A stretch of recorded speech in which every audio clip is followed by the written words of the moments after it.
Nama saya Sumes. Pada dasarnya saya adalah seorang peneliti dan promotor pariwisata yang berkelanjutan. Sekarang saya juga jadi seorang entrepreneur atau pengusaha. So basically, I've been working on tourism for last 20 years. All these years, I've been getting a question: why tourism? Jadi pada dasarnya saya telah bekerja di bidang pariwisata selama 20 tahun, dan selama bertahun-tahun saya mendapat pertanyaan mengapa pariwisata atau tourism. And definitely, in order to answer that question, I have to go back 20 years ago, where I was working in Bangalore. So I was also attracted to a movement which was protesting against the Rayo's factory in Calicut.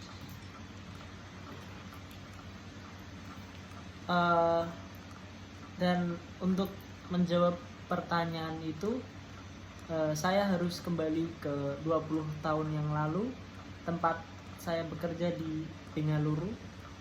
Jadi yang saya juga tertarik dengan momen yang melakukan protes terhadap sebuah pabrik di Calicut.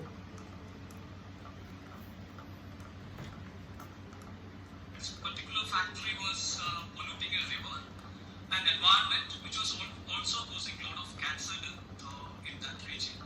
So of course, Dan pabrik yang satu ini mencemari sungai dan lingkungan, yang juga menyebabkan banyak penyakit kanker di wilayah tersebut. I was also part of that protest with a couple of my friends, and definitely that gave me an opportunity to interact with people like fisherfolk, Adivasis and farmers, and all. Dan tentu saja saya adalah bagian dari protes itu, protes movement tadi, dengan beberapa teman saya, dan hal ini tentunya memberikan saya kesempatan untuk berinteraksi dengan orang-orang seperti nelayan dan petani. These interactions and dialogues and conversations gave me a new understanding of their priorities and their learnings and their expectations. So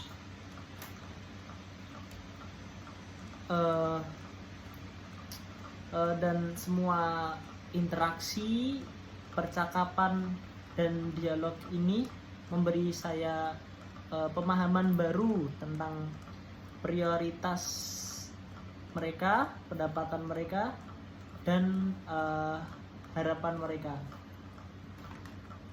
which gave me a different perspective on development as well.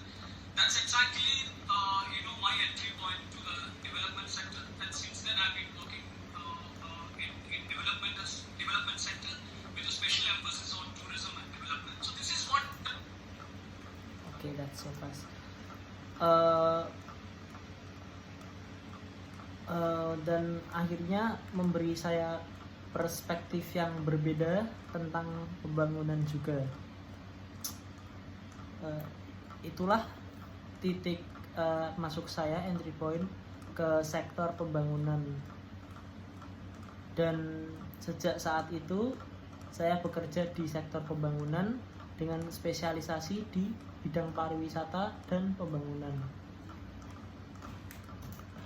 you see usually in terms of tourism and development.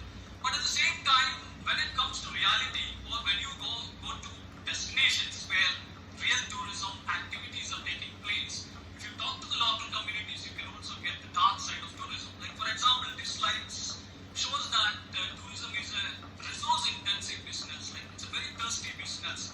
Like Oke.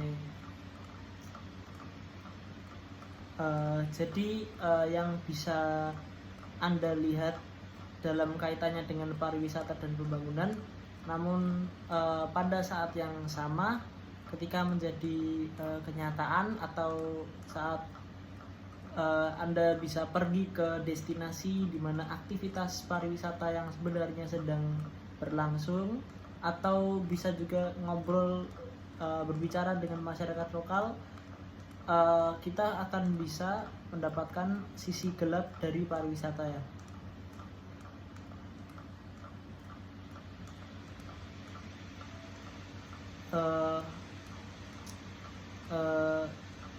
Slide misalkan slide ini menunjukkan bahwa pariwisata adalah bisnis yang padat sumber dayanya, bisnis yang sangat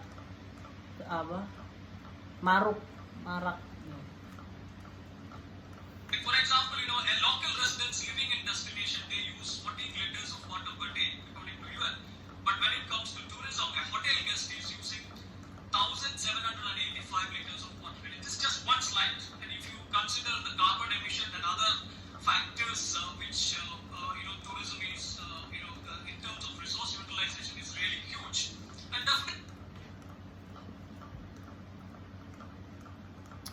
Dan misalnya contohnya penduduk setempat hanya menggunakan sekitar 14 liter air per hari menurut UN atau PBB, Perserikatan Bangsa-Bangsa. Dan untuk turis pariwisata, seorang tamu hotel bisa menggunakan kira-kira atau lebih dari 1.700 liter air.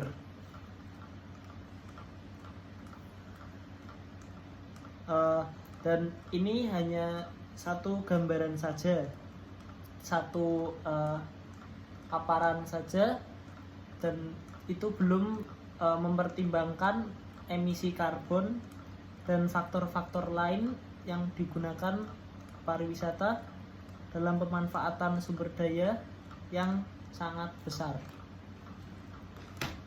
Definitely, it's also causing a lot of problems like water pollution.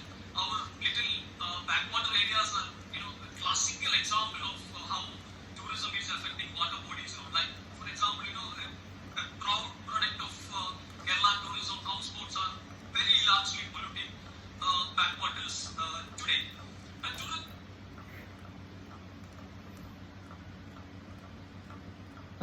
dan tentunya hal ini juga menimbulkan banyak masalah seperti pencemaran air. Daerah terpencil yang ini adalah contoh klasik pariwisata yang mempengaruhi perairan. Misalnya sebuah produk pariwisata yang membanggakan seperti rumah perahu saat ini mencemari daerah terpencil juga. tourism is also one of the industry which is largely displacing people. I mean, when I say displacement, it is both direct and indirect. Some cases, big hotel and tourism projects like special tourism zones are directly displacing people. I don't.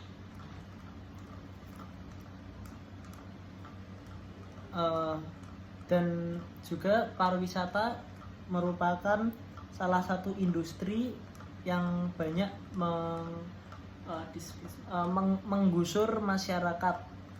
Dan ketika saya mengatakan penggusuran itu bisa terjadi penggusuran langsung maupun tidak langsung.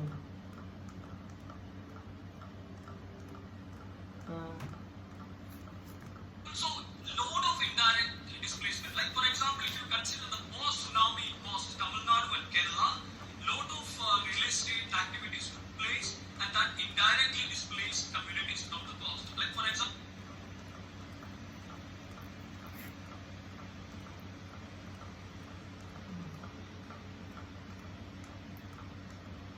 Beberapa kasus seperti hotel besar dan proyek pariwisata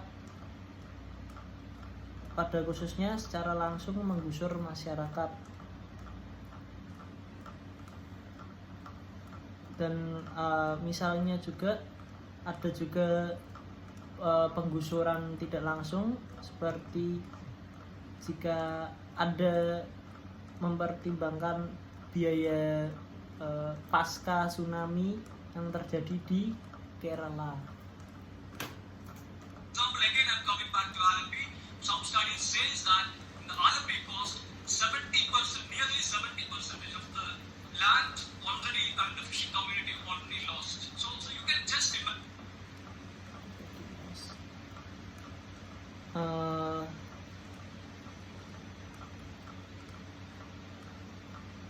Seperti misalnya saya kembali ke Alipi,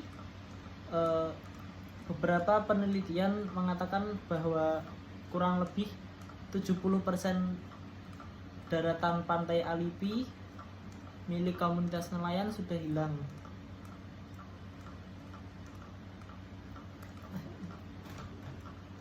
Imagine that is creating other issues like social issues and certain extent how it impact their livelihood and all. Of course,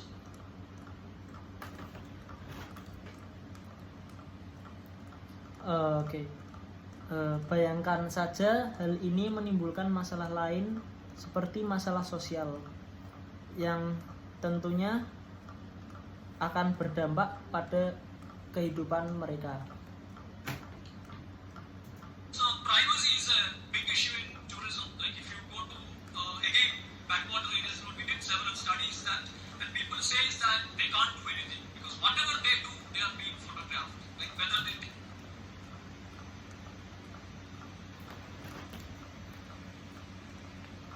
Oke, dan juga dalam hal privasi adalah masalah yang besar dalam pariwisata. Jika Anda pergi ke daerah terpencil, ya kami bahkan melakukan penelitian dan orang-orang lokal mengatakan mereka tidak akan bisa berbuat apa-apa. Apapun yang mereka lakukan akan dipotret di foto. take bath, washing vessels. Like if you go to these backwater areas, 70 to 80% people are still depending upon all these water for their daily life. So this is what it.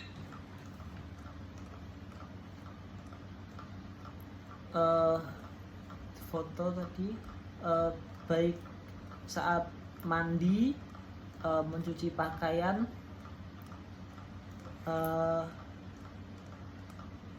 jika pergi ke daerah terpencil ini 70 sampai 80% masyarakatnya menggantungkan hidupnya pada sumber air tersebut untuk kehidupan sehari-hari.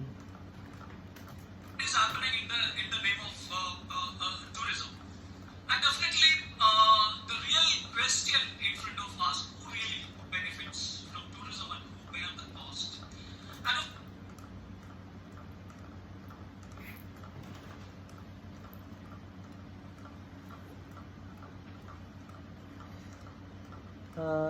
dan inilah yang sebenarnya terjadi atas nama pariwisata. Dan tentu saja pertanyaan sebenarnya yang ada di hadapan kita adalah siapa yang benar-benar mendapat manfaat dari pariwisata dan siapa yang menanggung biayanya. of course, if you take Wayanad, and of course, I'm basically from Wayanad. If you take Wayanad, 60% of the Wayanad population is depending upon agriculture or allied activities, and nearly 18% of our population is Adivasis, so-called indigenous communities. And what is their role in current tourism in Wayanad? That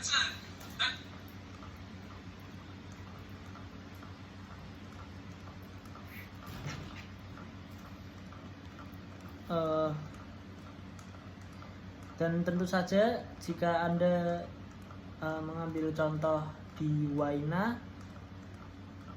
pada dasarnya saya dari Waina, 60% penduduk Waina bergantung pada kegiatan pertanian.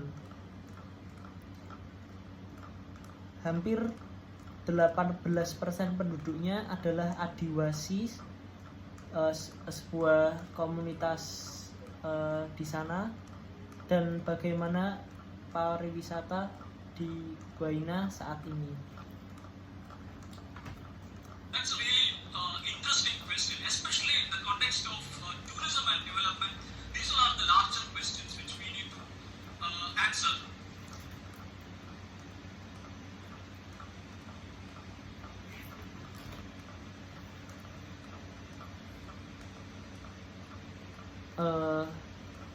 Dan itu adalah pertanyaan yang sangat menarik, terutama dalam konteks pariwisata dan pembangunan. Dan ini adalah pertanyaan yang lebih besar yang perlu kita jawab. And of course, all these involvement, years of involvements with these people and dialogues and conversations with them led to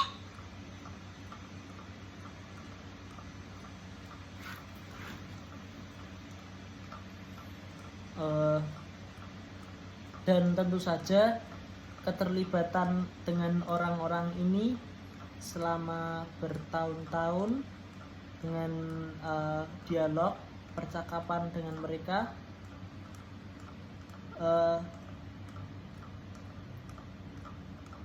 membawa kita pada sebuah pertanyaan. ask a question: how to define tourism from a community perspective, and what is their expectations? People like Adivasis or fisher folk or farmers living in destinations. What is their expectations in tourism?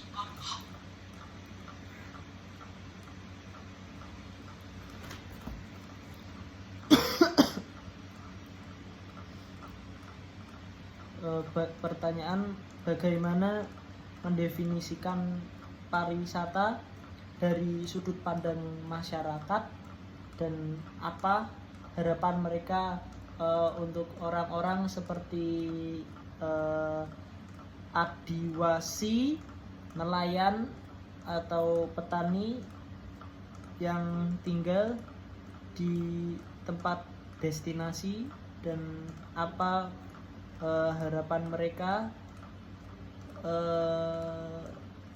terhadap pariwisata.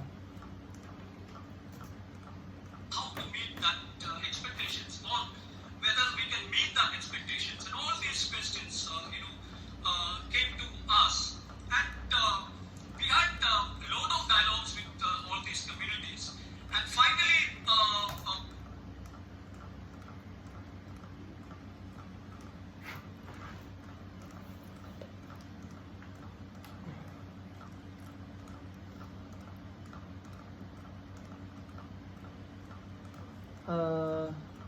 Bagaimana cara memenuhi ekspektasi tersebut, dan atau apakah kita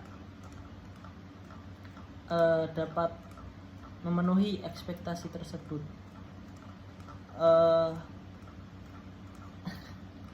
Semua pertanyaan ini datang kepada kami, dan kami banyak berbicara dengan komunitas ini.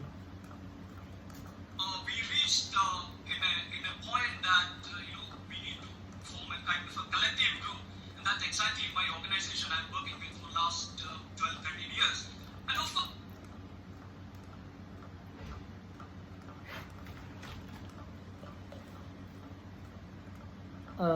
dan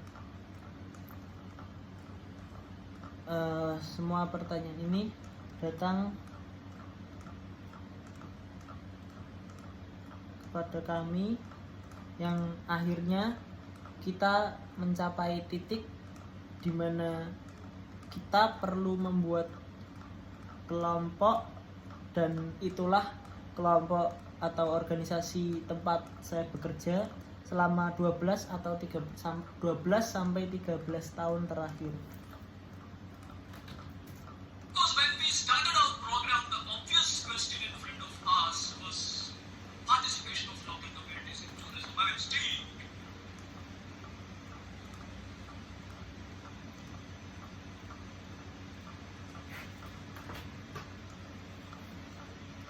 dan tentu saja ketika kami memulai program ini, pertanyaan yang jelas adalah bagaimana partisipasi masyarakat lokal dalam pariwisata. we are working on it. So we call it participation challenge. Still, it is a challenge in many ways. I'll explain to you. Basically, when I say community participation in tourism, in most of the cases, which is misinterpreted or misunderstood concept,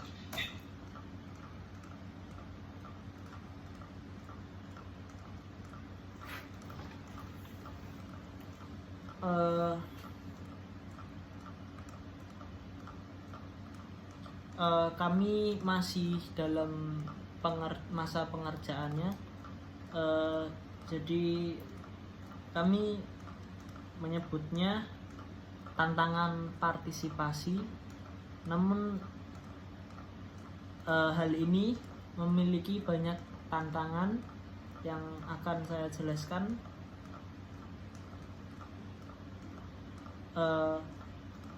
Seperti saya bilang, ini tentang partisipasi masyarakat dalam pariwisata, dan dalam sebagian besar kasus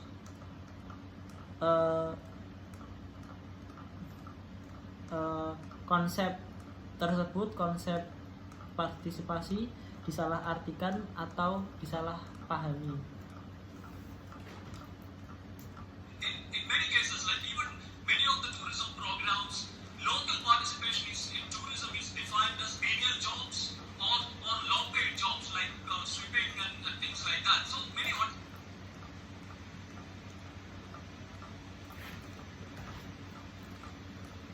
dalam banyak kasus di program pariwisata, partisipasi lokal dalam pariwisata didefinisikan sebagai pekerjaan bergaji rendah seperti menyapu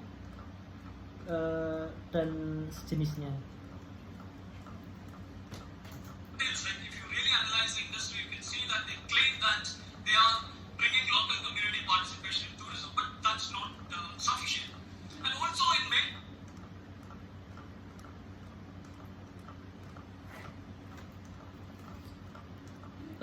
hotel, berarti banyak hotel, jika Anda benar-benar menganalisis industrinya, mereka akan membuat klaim bahwa mereka telah membawa partisipasi masyarakat lokal dalam pariwisata, tapi itu tidaklah cukup. many NGO projects, sometimes that is also reality. Participation is basically total participation. So,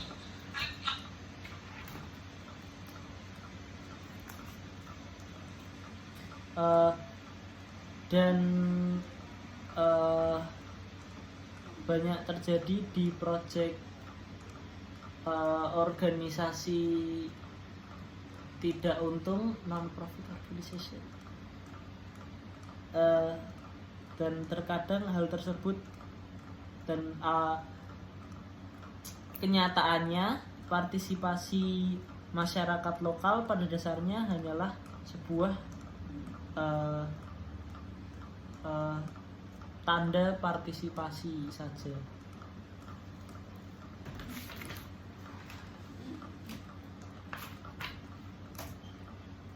and many of these schemes are voluntary schemes. There is no legitimacy according to the law. So these are the challenges which we face when we talk about participation in tourism. I'm sure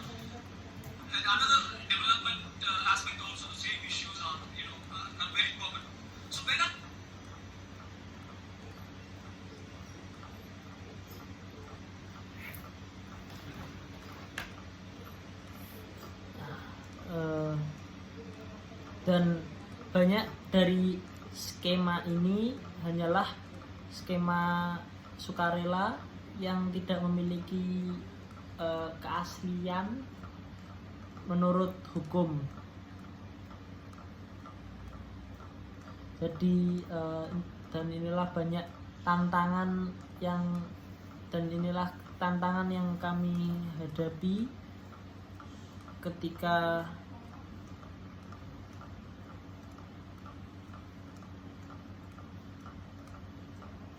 berbicara tentang partisipasi dalam pariwisata.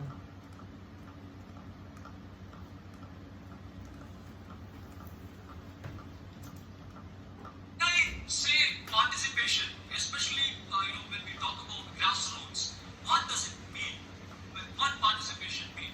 So we came up with 4 levels of participation challenges, which is inevitable in order to make tourism more sustainable.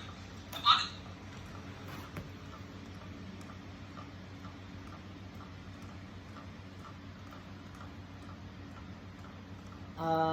Dan saat berbicara tentang partisipasi yang namanya grassroots,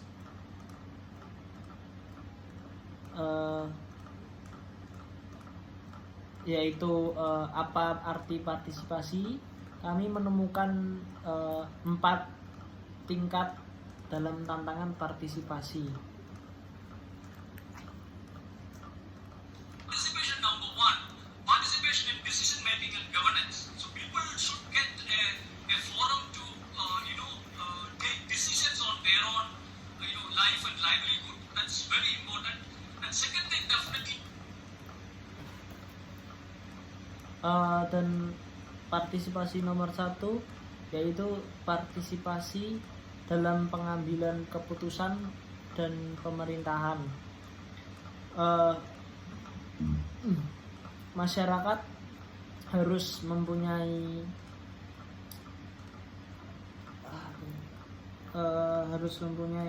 forum untuk mengambil keputusan dalam hidup dan penghidupannya. Hal itu sangatlah penting tentu saja. participation in business, not just menial jobs, meaningful participation in tourism business, something like entrepreneurship development and other benefits. And the third hal kedua yaitu partisipasi dalam bisnis, bukan hanya sekedar pekerjaan kasar atau pekerjaan bergaji rendah, tapi partisipasi yang memiliki makna dalam bisnis pariwisata, seperti pengembangan kewirausahaan dan pengembangan manfaat lainnya. aspect is participation in management, which is a very much discussed topics for the last 2-3 years, because all over the world destination management is a challenge. Even if traditional sending countries like Barcelona, Berlin, or European cities, they are also facing a lot of protest against tourism. Even probably the last 2 years ago, there was a mayor election in Barcelona. The basis of mayor's election was anti-protest, tourism protest background. So this is a very tricky issue now. So participation in managing tourism, including destination management, is a key issue. The fourth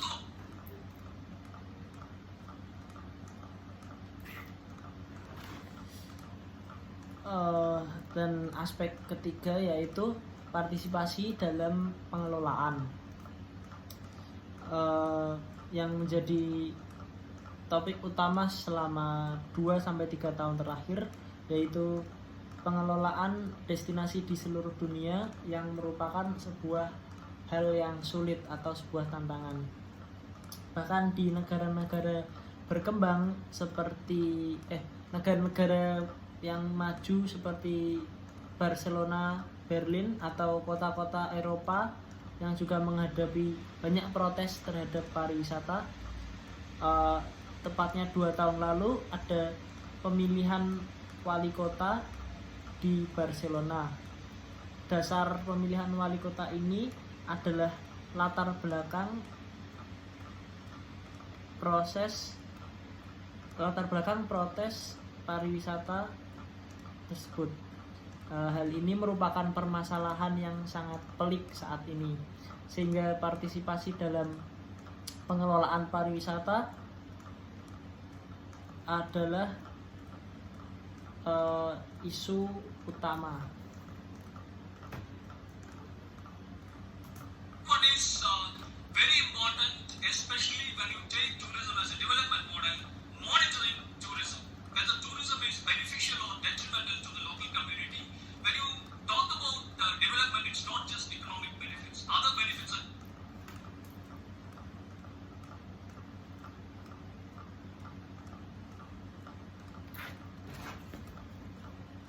hal yang keempat yang tak kalah pentingnya, terutama kita menjadikan pariwisata sebagai modal pembangunan, yaitu pemantauan pariwisata.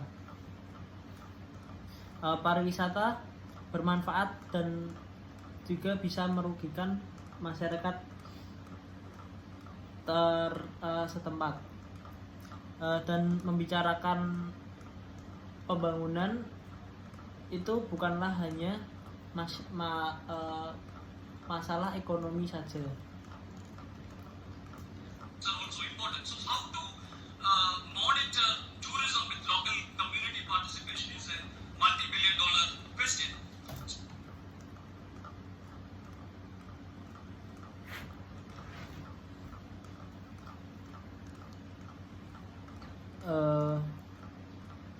Manfaat lain juga penting. Jadi bagaimana memantau pariwisata dengan partisipasi masyarakat lokal merupakan pertanyaan besarnya.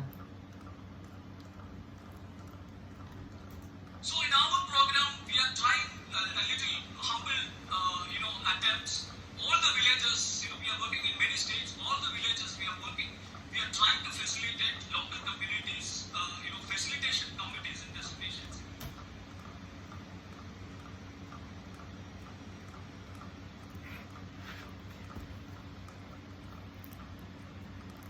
Jadi dalam program kami mencoba sedikit upaya yang sederhana. Kami bekerja di banyak negara bagian, dan semua penduduk desa yang bekerja sama dengan kami berusaha memfasilitasi masyarakat lokal, yaitu fasilitasi komite dan Like for example, the chairperson of the committee is basically people elected representative like panchayat president or panchayat member, which is giving a legitimacy to the committee according to the Panchayati Raj Act. So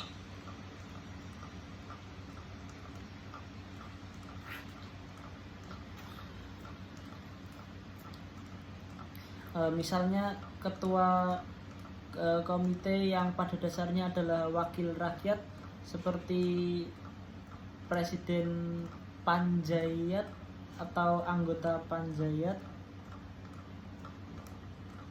yaitu memberi keaslian kepada panitia sesuai dengan aturan panjayat. the other members like women representative, youth representative, even representative of Adivasis, and all part of the committee.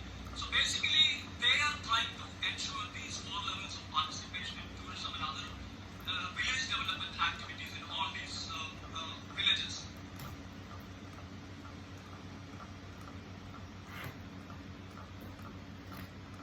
Dan juga anggota lain yang seperti wakil perempuan, wakil pemuda, dan bahkan wakil adiwasis dan seluruh panitia.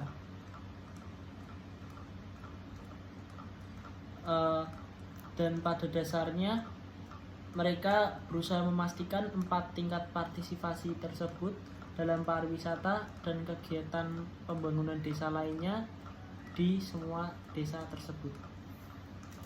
So basically, all the programs which we are trying to promote in our village, it's authentic. We don't create any activities. So travelers getting an authentic travel experiences when they visit us. Definitely.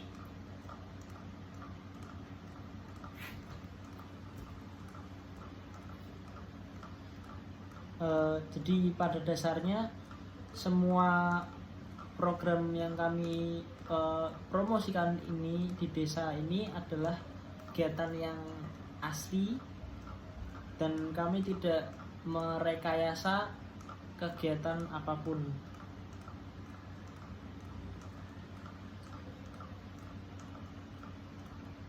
Jadi para wisatawan mendapatkan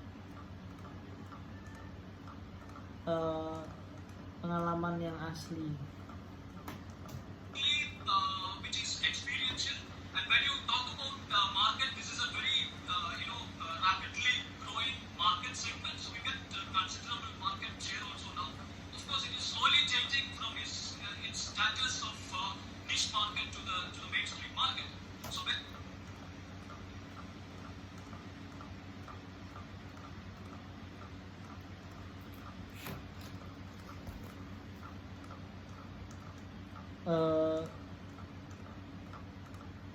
jadi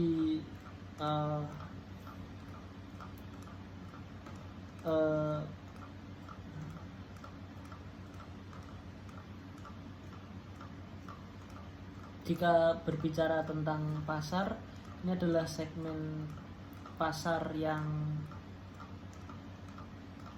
berkembang sangat pesat. Jadi kami mendapat pasar yang besar untuk saat ini, dan tentu saja secara perlahan statusnya akan berubah dari niche market menjadi mainstream market. when I say community participation, definitely which is also giving a very competitive tourism products. So that's also an advantage. And definitely all these projects are community owned and which is also contributing to the larger community development.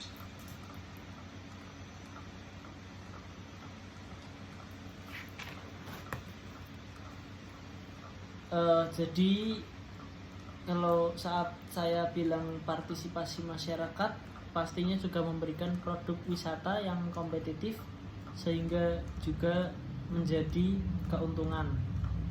Dan yang pasti semua proyek ini adalah milik masyarakat dan juga kontribusi terhadap pengembangan masyarakat yang lebih besar.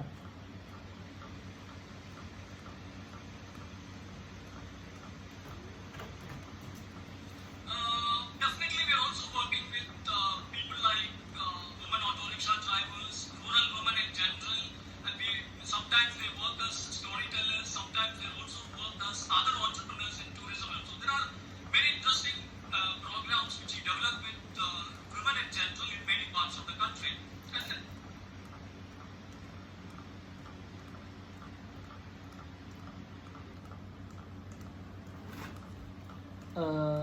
dan tentu saja kami juga bekerja dengan orang-orang seperti perempuan pengemudi angkot, pengemudi becak, perempuan perdesaan pada umumnya, dan juga yang terkadang bekerja sebagai pendongeng,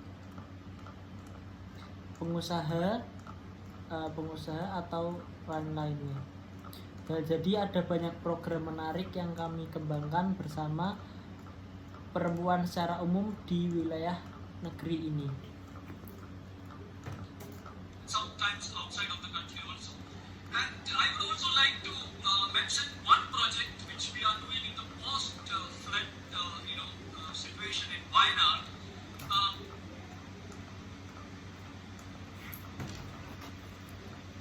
Dan terkadang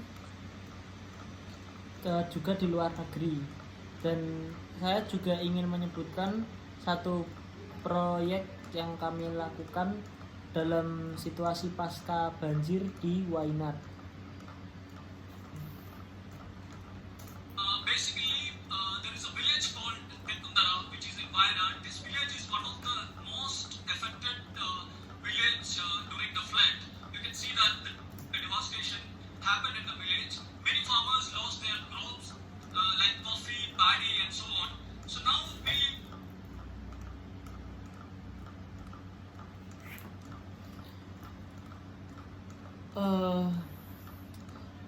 pada dasarnya ada sebuah desa yang bernama Tekumtara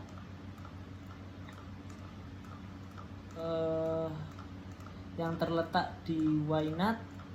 Desa ini merupakan salah satu desa yang terkena dampak banjir paling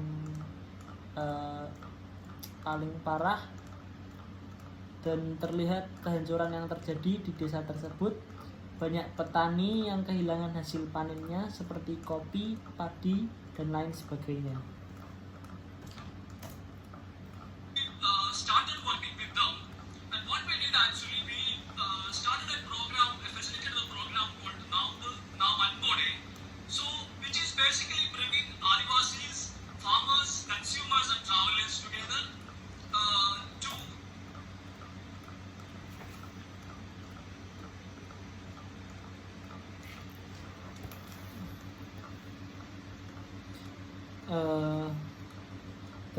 jadi pada dasarnya sekarang kami mulai bekerja dengan mereka, dan apa yang kami lakukan sebenarnya adalah memulai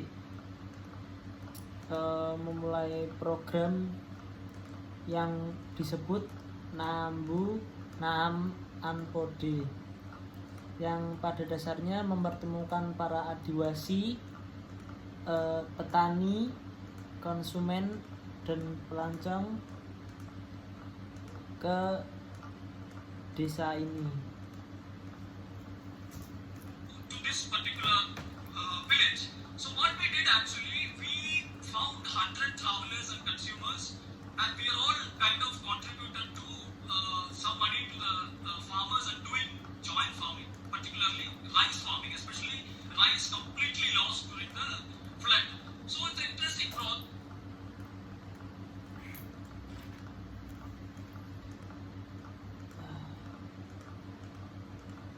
Jadi yang sebenarnya kami lakukan, kami menemukan ratusan pelancong dan konsumer, dan kami semua memberikan kontribusi yang berupa uang kepada petani dan melakukan pertanian bersama, khususnya pertanian padi, karena padi yang banyak hilang total saat banjir.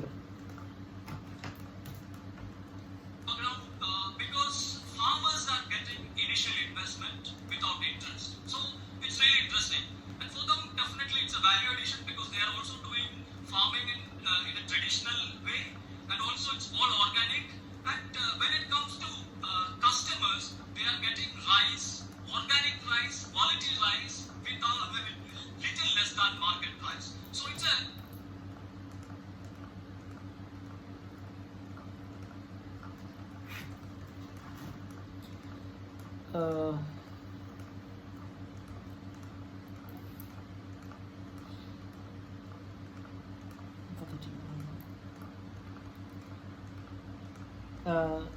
ini adalah program yang menarik karena petani mendapatkan investasi tanpa pembayaran, tanpa biaya. Jadi ini adalah hal yang sangat menarik, dan bagi mereka ini juga merupakan nilai yang tambah karena mereka juga melakukan pertanian dengan cara yang tradisional, dan semuanya organik. Dan ketika datang untuk konsumer, mereka mendapatkan beras beras organik dengan beras yang berkualitas dengan harga yang sedikit lebih rendah dari harga pasar.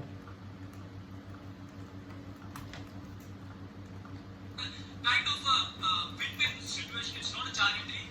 Both farmers and consumers are getting benefit out of it, and also a very good travel experience for travelers who are coming to the village. And of course,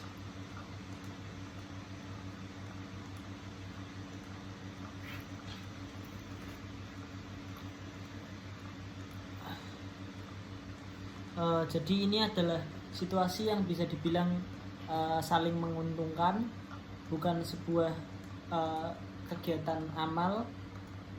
Jadi baik petani maupun konsumer mendapatkan manfaat dari program ini.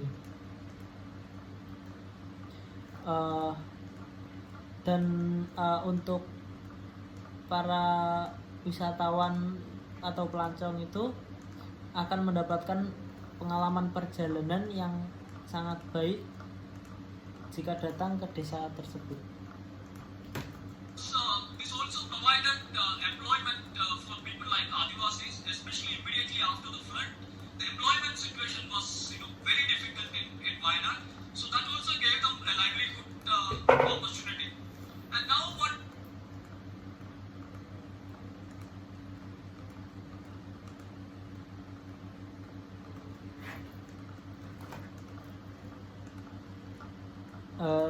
dan tentu saja hal ini juga menyediakan lapangan kerja bagi orang-orang seperti Adiwasi, terutama setelah terjadinya banjir tersebut.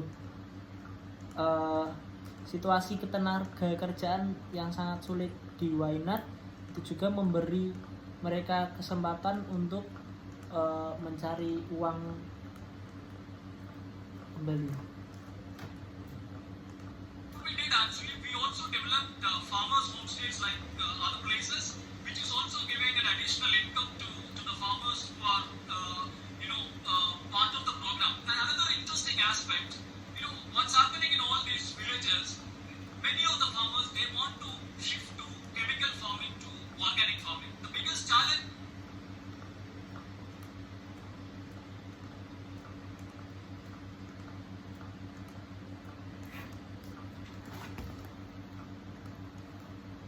dan hal yang kami lakukan adalah mengembangkan homestay untuk para petani dan tempat lainnya yang juga memberikan penghasilan tambahan bagi para petani yang merupakan bagian dari program ini. Aspek menarik lainnya adalah apa yang terjadi di semua desa ini, yaitu banyak dari para petani yang ingin beralih dari pertanian kimia ke pertanian organik.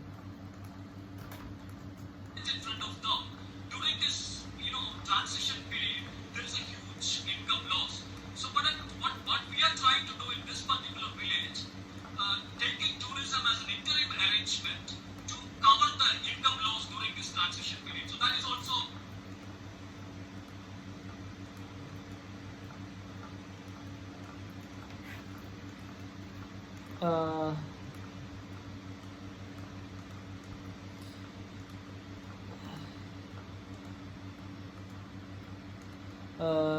tantangan besar yang menghadapi mereka yaitu pada masa transisi ini, yaitu kerugian pendapatan yang besar.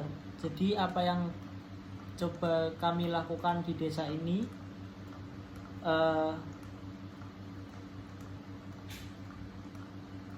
adalah menjadikan pariwisata sebagai upaya sementara untuk menutupi hilangnya pendapatan selama masa transisi tersebut. happening in these villages. And definitely we have a lot of women entrepreneurs in these villages and many other entrepreneurs like taxi drivers and so on. And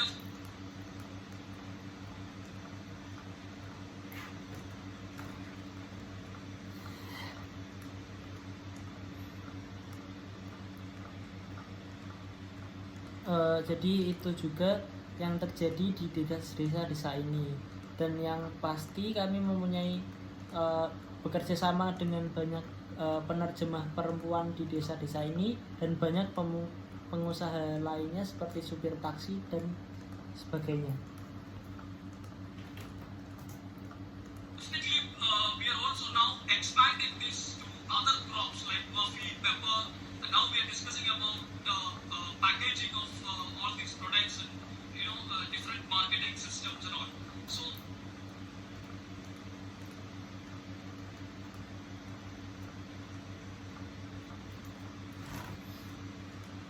Dan yang pasti kami sekarang juga memperluas ke tanaman lain seperti kopi, lada, dan sekarang kami membahas tentang pengemasan semua produk ini dan sistem pemasaran yang berbeda dan sebagainya.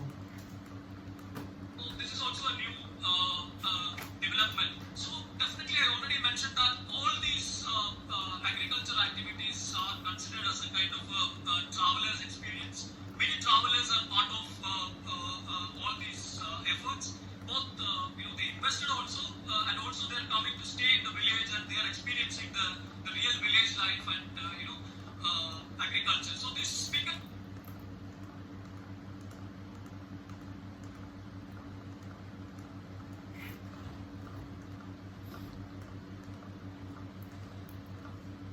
jadi ini merupakan pengembangan yang baru. Jadi yang saya sudah menyebutkan bahwa semua aktivitas pertanian ini dianggap sebagai pengalaman untuk para wisatawan dan banyak wisatawan yang menjadi bagian dari semua upaya ini. Mereka juga berinvestasi dan mereka juga datang untuk tinggal di desa dan mereka merasakan kehidupan desa dan pertanian yang sebenarnya. become a very experiential travel product of Wayanad today. So yeah, you can see that a lot of activities, and we are also now working with potters in the village because now pottery is also not doing really well due to several reasons. Now we are trying to work with them in order to conduct workshops for travelers and also this is a kind of an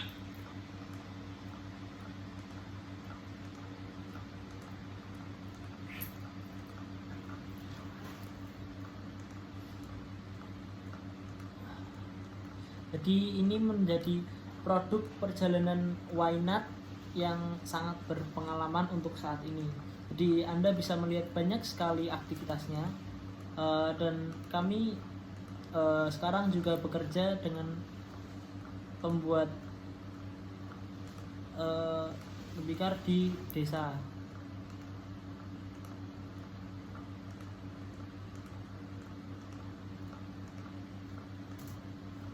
additional income for the potters as well. And this is what people say is on us. And she's really interesting. She's probably one of the oldest, women auto rickshaw driver probably in Kerala, Jeffriya. She is now conducting tours for travelers in Calicut. So we organize different tours like this.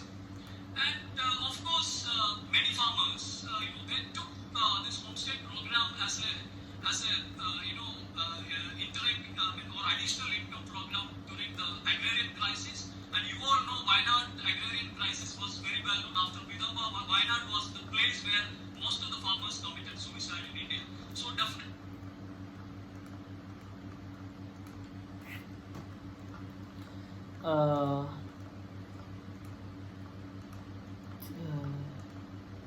Dan sekarang kami juga bekerja dengan perajin tanah liat, dan karena saat ini pengrajin tanah liat atau potter itu juga tidak melakukan membuat hasil yang nyata karena beberapa alasan. Sekarang kami mencoba bekerja sama dengan mereka untuk mengadakan loka karya bagi para wisatawan dan sebagainya. Jadi ini adalah sebagai penghasilan tambahan bagi para pengrajin tersebut juga. Dan inilah juga yang dikatakan oleh orang-orang di sini, yaitu dia sangatlah menarik dia mungkin adalah salah satu wanita tertua yang mengendarai becak di Kerala yang bernama Jifria. Dia sekarang melakukan tour untuk pak wisatawan di Calicut. Jadi kami mengatur beberapa tour berbeda saat ini. Dan tentunya banyak petani yang menjadikan program homestay ini sebagai program pendapatan sementara atau program pendapatan penghasilan tambahan di masa krisis agraria ini. Dan kalian semua tahu bahwa krisis agraria di sini setelah sangat terkenal, di mana Waina adalah tempat di mana sebagian besar petani melakukan bunuh diri di India. Definitely, this kind of a program helps farmers to get an additional income.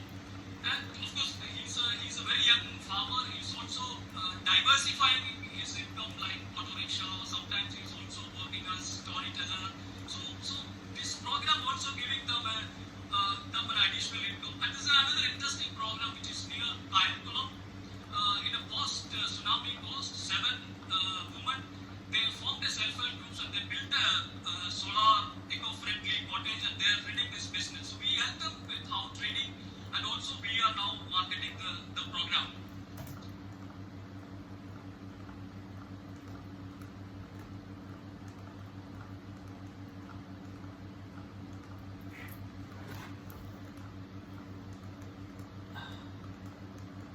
Jadi yang pasti program semacam ini membantu petani untuk mendapatkan penghasilan tambahan.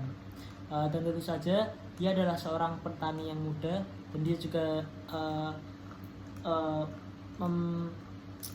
menambahkan jumlah pekerjaan dia sebagai sopir becak. Dia juga terkadang bekerja sebagai pendongeng. Jadi program ini juga memberi mereka penghasilan tambahan. Dan program menaik lainnya di dekat Kalinkulum dalam biaya untuk pasca tsunami, 7 perempuan membentuk kelompok penaungan dan mereka membangun sebuah pondok rumah ramah lingkungan bertenaga surya dan mereka menjalankan bisnis ini.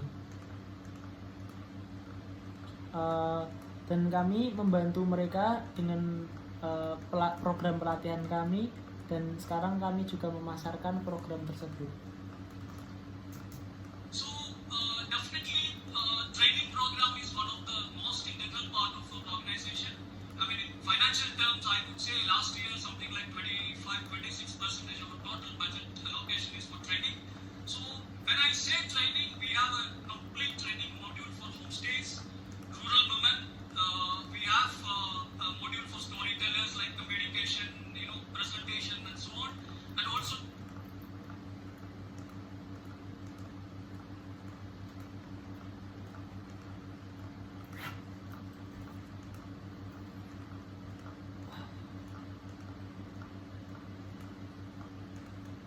jadi yang pasti program pelatihan ini adalah salah satu program yang menjadi paling penting dalam organisasi kami. Dari segi keuangan menurut saya sekitar tahun lalu sekitar 25-26% dari total alokasi anggaran kami gunakan untuk pelatihan. Jadi kalau saat saya bilang pelatihan, kami mempunyai modul pelatihan lengkap untuk homestay, perempuan pedesaan, dan kami juga memiliki modul untuk para pendongeng seperti komunikasi, presentasi, dan sebagainya. Drivers, youth, and villagers in general. Like I already mentioned, the village committee, they're also getting training on various aspects like how to monitor tourism and all. And definitely our training modules are also covering larger aspects of environment like zero waste and so on. So the training helps us to really set up these programs in villages. Thank you.